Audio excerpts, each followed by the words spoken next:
بسم الله الرحمن الرحيم. عاملين ايه؟ يا رب تكونوا بخير. هكلمكم عن راية وسكينة، قصة عمرها اكتر من 100 سنة. ليست من الاساطير.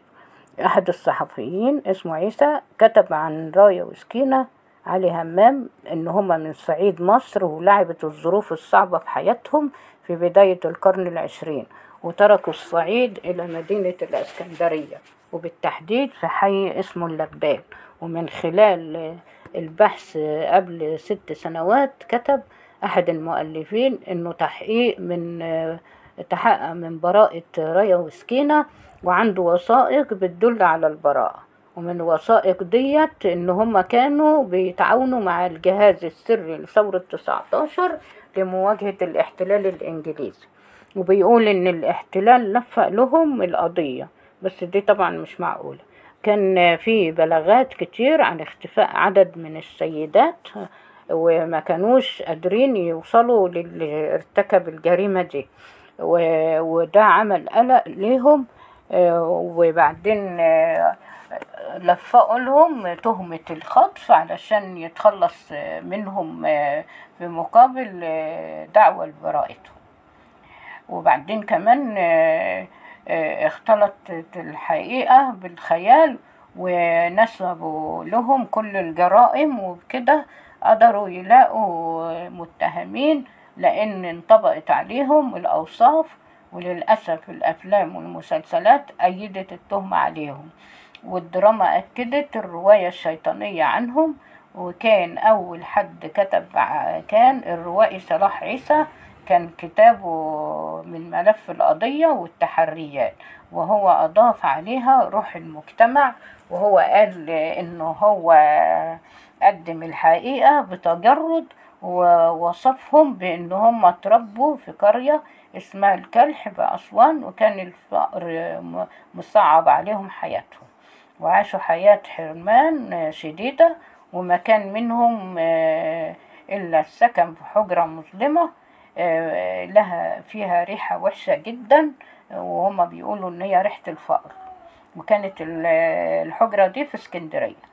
والكاتب بيقول إن الطب الشرعي فحص جثث الضحايا وموجدش فيهم أي كسور في العظام، سواء الرقبة اللي قد تدل على سبب الوفاة إن هم خنقوهم، وهم رجحوا إن القتل تم عن طريق كتم الأنفاس، ولم يجدوا أي دليل على تقطيع الجثث اللي عثروا عليها.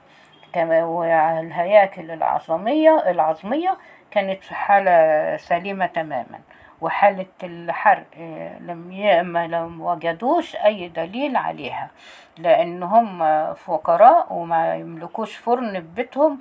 والصحافة كمان بسبب المبالغات بسبب الكتابة عنهم زودت عليهم الاتهام.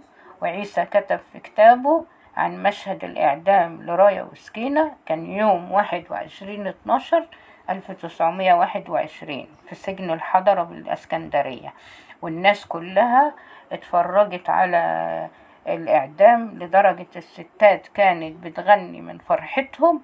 كانوا هم امرأتين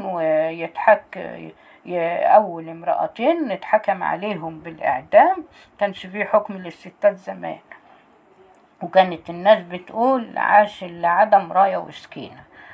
وراية وسكينة من أشهر الشخصيات في التاريخ، واختلفت الآراء في الحكم عليهم. البعض بيقول سفاحين، والبعض التاني بيقول أبطال، والله أعلم بالحقيقة، لأن هم قتلوا كتير من جنود الاحتلال، وللأسف مفيش حاجة بتأكد المعلومة دي.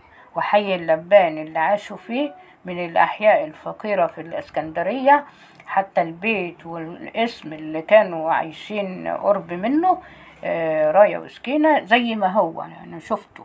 وكانوا بيقتلوا بمساعدة أزواجهم وناس تانية، وخطفوا 17 سيدة ودفنوهم في بيتهم.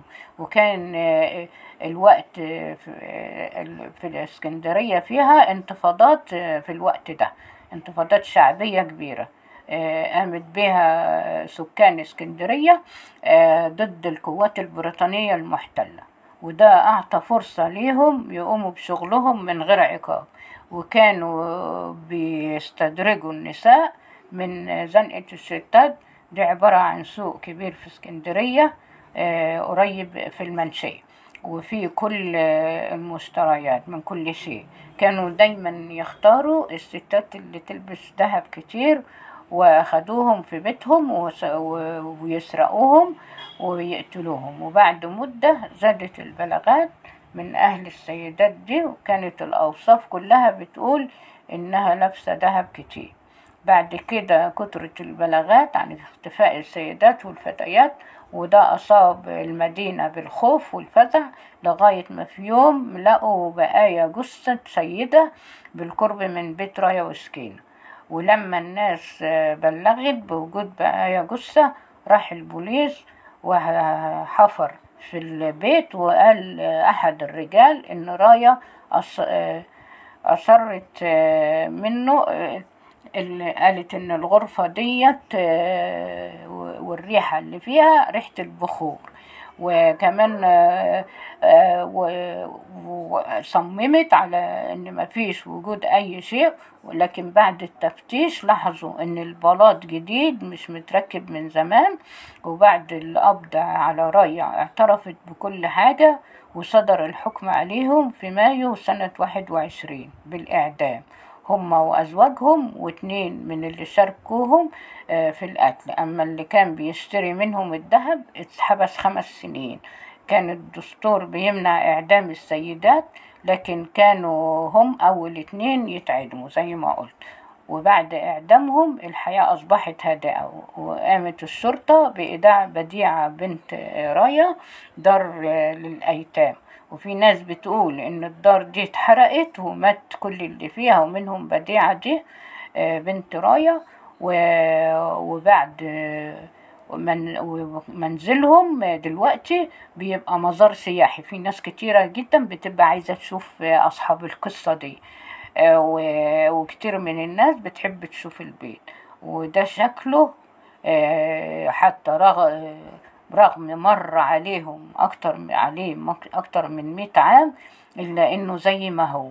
وصورتهم فوق على الفيديو هنوريها لكم إن شاء الله. السلام عليكم ورحمة الله وبركاته.